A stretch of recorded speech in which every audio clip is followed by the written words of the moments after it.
What is going on, everybody? Isn't that cool right there? I want to make this joint right here, and I want to make it with the power tools because I like power tools. You could probably make this just as well with hand tools, but it is a tricky joint. So I was giving it a ponder, and it hit me that these are actually the same thing mirrored or flipped. So if you do a bunch of these, and then you glue them together, you get this gnarly joint. First things we need to do, go over to the table saw. All of this is already milled to 3/4 of an inch. We need to break it down to 1.5 inches so that when we glue the 2 3/4 inch pieces together, we have a 1.5 inch square. So we're going to do that and then move back over to the miter saw.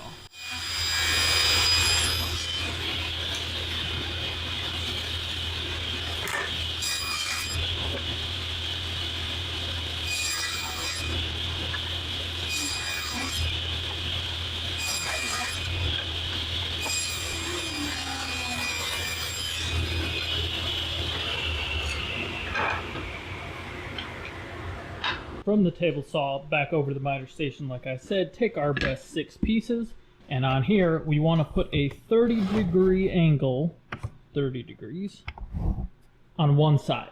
So we're going to slap a 30-degree angle on every one of those, and then we're back over to the table saw where we will change to a dado blade.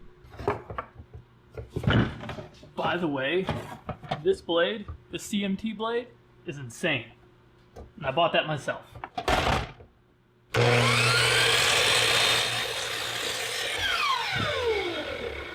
30 degrees, perfect.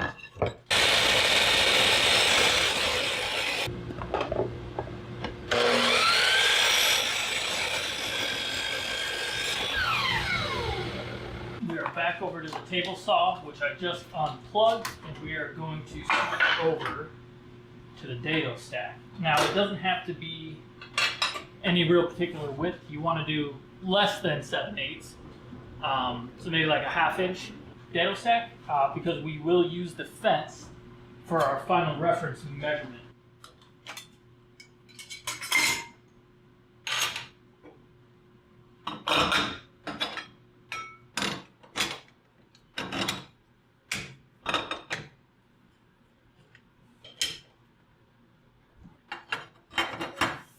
This is one of my new favorite tools right here. This is going to give us a perfect depth, which we want it to be 3/4 of an inch. So I just zeroed it out there. Then it will magnetically hold itself down. And we're way high right now.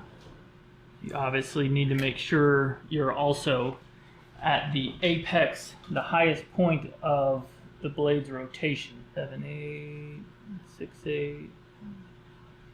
So it's somewhere right there. We obviously want 7/5. I think that'll do. 7/49. 7/49 it is. So we need 7/8 of an inch from the outside of the blade to the fence. Now, if you go 7/8 from the outside of the blade perpendicular to the fence, it's going to be not enough for it. I am going to slide my miter gauge in, which is already set to the 30 degrees that we want. This is the compass that comes with the Harvey table saw. For me, it's been very, very accurate. Then I'm going to run a very accurate thin ruler up against the outside of the blade and index my fence into where I need to be, which is 7/8 of an inch. I would bring you guys in, but I don't think you'll be able to see all these marks. It's 7/8 of an inch on that 30 degrees that we want. Okay, we're ready to make some cuts. So the angle that we did cut on the miter saw is going to go up flush against the fence, but you don't want to do it all the way up against the fence first. I found it best to do, you got to do two passes basically. So I found it best to do the very, very outside edge and then push it up against the fence. Otherwise, you run a risk of that last little bit splitting off. And make sure you have a backer board. If you don't have a backer board, you'll end up blowing out the inside here, which will be visible on the table supports. So this is what we're looking at right here. We got the compass set on 30 degrees. And as you can see, what we cut on the miter saw runs up flush against the fence. Like I mentioned, you want to make sure you do it in 2 passes. So cut it about right here, and then go ahead and push it up against the fence and cut it. Now, This fence does slide back, but I'm going to leave it up there because it's going to give us a little bit more accurate cut. And because we don't have anything pinched between here, I'm comfortable doing that. Otherwise, you should get the fence out of the way so you don't run the risk of pinching anything.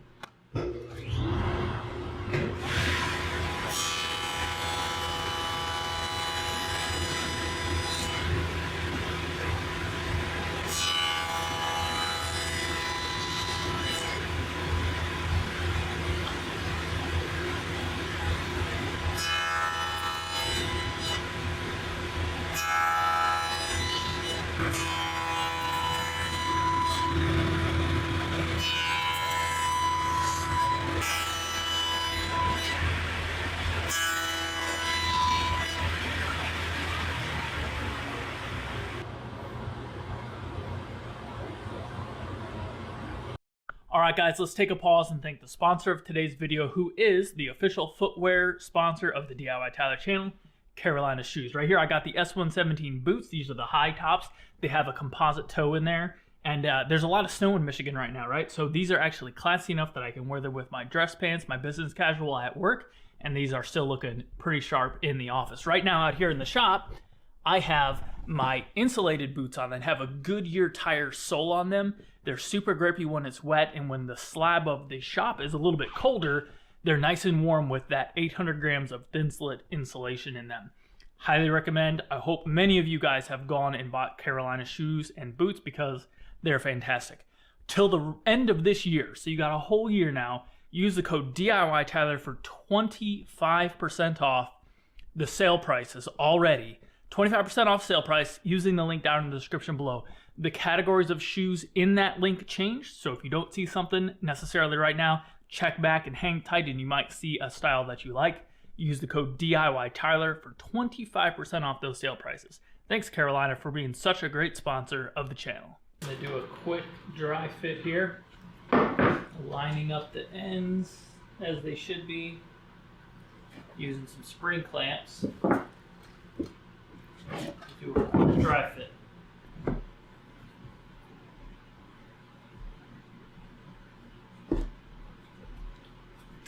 I think that is very acceptable. Very good. Tricky, but it looks good. Looks good. Time to glue these together. And I got a little bit of table salt here. Why do I have table salt? Because you can put that in between the boards after you put the glue on, and that'll prevent things from sliding around. And once we get it in place, we don't really want it to slide around. So this is a good opportunity to use that old trick. Now we are not putting glue on the ends where we will assemble the joint later. Right now, just putting glue where we need to make our two pieces one piece here.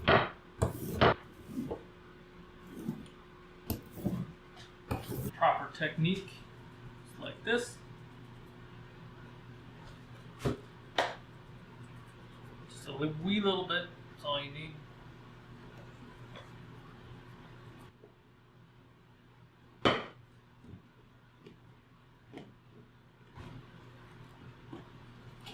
Go ahead and get these together, put one clamp on them, and then we'll slide them together and make sure we don't need to make any adjustments. Now these guys, I'm aligning right on the end here, best I can. And that is a big reason why we want to be able to make some minute adjustments here as we slide this together. This is going to be tricky to get together when it's actually glue up time, but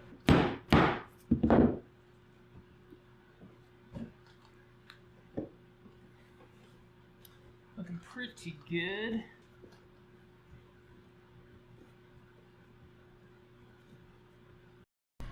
So that right there, I'm happy with that. Now we'll slide it apart and get some real clamps on here.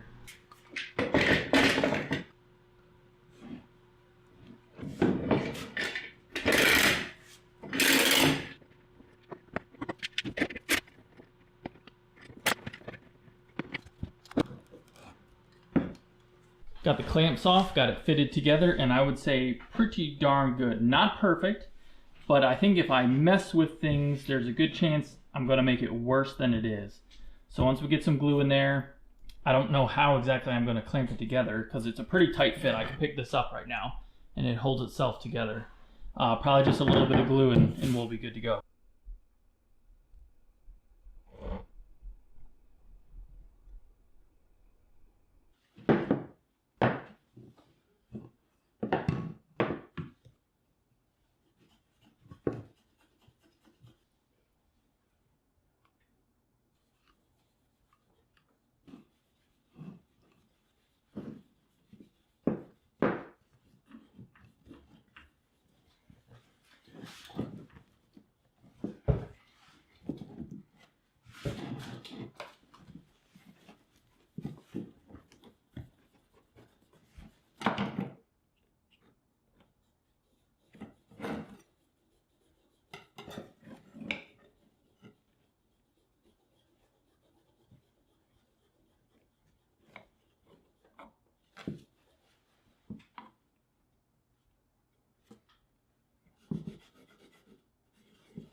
Well, now, I would say that is highly, highly successful right there.